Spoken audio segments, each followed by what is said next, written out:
Jessica Radcliffe avait 38 ans, mais son destin semblait écrit depuis l'âge de 13 ans. C'était l'été où elle avait observé pour la première fois un orque bondir hors de l'eau. Le bruit de la cascade qui suivait, le souffle puissant de l'animal, l'odeur salée qui flottait dans l'air. Ce jour-là, elle comprit qu'elle dédierait sa vie à ces géants marins.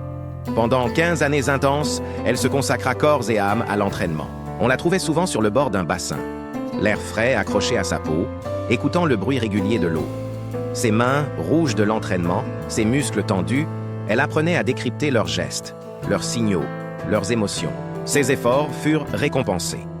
Elle devint l'une des dresseuses les plus respectées à l'échelle mondiale. Un visage bien connu des spectateurs en Floride.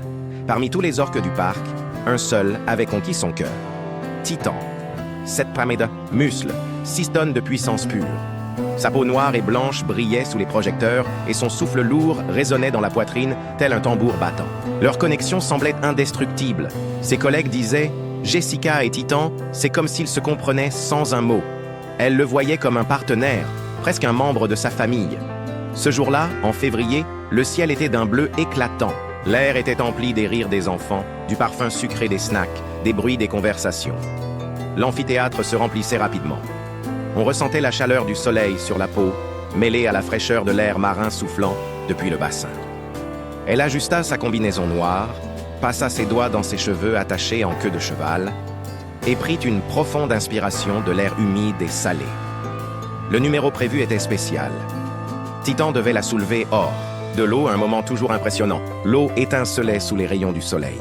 Les gradins vibraient d'attente. Jessica donna le signal, un geste qu'ils avaient répété des centaines de fois. Titan s'approcha, puis hésita. Un silence d'une fraction de seconde pesa dans l'air. Jessica pensa que c'était un simple caprice, lui adressa un sourire rassurant et s'avança un peu plus près du bord.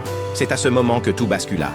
Dans un mouvement fulgurant, les mâchoires massives de Titan se refermèrent sur sa queue de cheval. La sensation fut brutale, l'attraction irrésistible. Elle sentit son corps basculer, l'eau glacée engloutir sa peau, le goût salé et amer envahir sa bouche. Titan n'était pas un orque comme les autres. Capturé en 1983 dans les eaux glacées d'Islande, il avait été arraché à sa mère à l'âge de 2 ans. Toute sa vie, il l'avait passé dans un bassin, enfermé dans un espace bien plus petit que l'océan. Derrière ces performances impressionnantes se cachait une histoire sombre. Une dresseuse morte en 1991, des signes répétés d'agressivité, des refus d'obéir, des comportements inquiétants envers les autres orques. Ces indices avaient été documentés dans des rapports internes, mais jamais rendus publics. Le parc préférait préserver son image et ses bénéfices plutôt que la sécurité des employés. Jessica avait entendu ces rumeurs, mais elle croyait qu'avec l'amour, la patience et la confiance, elle pourrait apaiser Titan. Ce qu'elle ne voyait pas, c'était la colère accumulée pendant des années. Le confinement, la pression constante des spectacles, la frustration. Tout cela avait fragilisé l'esprit du géant. Ce jour-là, cette fragilité céda. Sous l'eau, Jessica sentit immédiatement que ce n'était pas un jeu. La force avec laquelle Titan la secouait était surhumaine. L'eau claire quelques instants plus tôt se teintait de rouge autour d'elle. Ses poumons brûlaient, suppliant l'air. Elle réussit à percer la surface haletante, ses yeux agrandis par la terreur. Les cris commencèrent à percer dans le public, mais elle fut replongée dans les profondeurs où la lumière du soleil se transformait en halo tremblant. Le bruit assourdissant de l'eau et le battement sourd du cœur de Titan résonnaient dans ses oreilles. Elle tenta de se dégager, mais chaque mouvement semblait futile face à la puissance de l'animal. Les dresseurs sur le bord couraient, lançaient des filets, frappèrent l'eau avec des perches, déclenchaient des signaux sonores. Rien.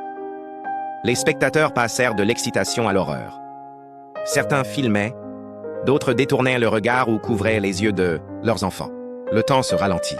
Pendant plus de 30 minutes, Titan garda sa prise, la secouant, la frappant contre les parois, l'emmenant toujours plus loin de la surface. Quand enfin le corps de Jessica fut remonté, la lumière crue du soleil dévoila ses blessures. Les CT secouristes savaient déjà les traumatismes, la noyade. Le verdict était sans appel. Jessica croyait en la relation indestructible entre l'homme et l'animal. Elle pensait pouvoir guérir un cœur brisé par la captivité. Mais ce jour-là, elle a payé le prix ultime d'une vérité qui lui avait été cachée. Une vérité sur la souffrance invisible derrière les sourires des spectacles. Cette histoire n'est pas qu'un drame, c'est un avertissement.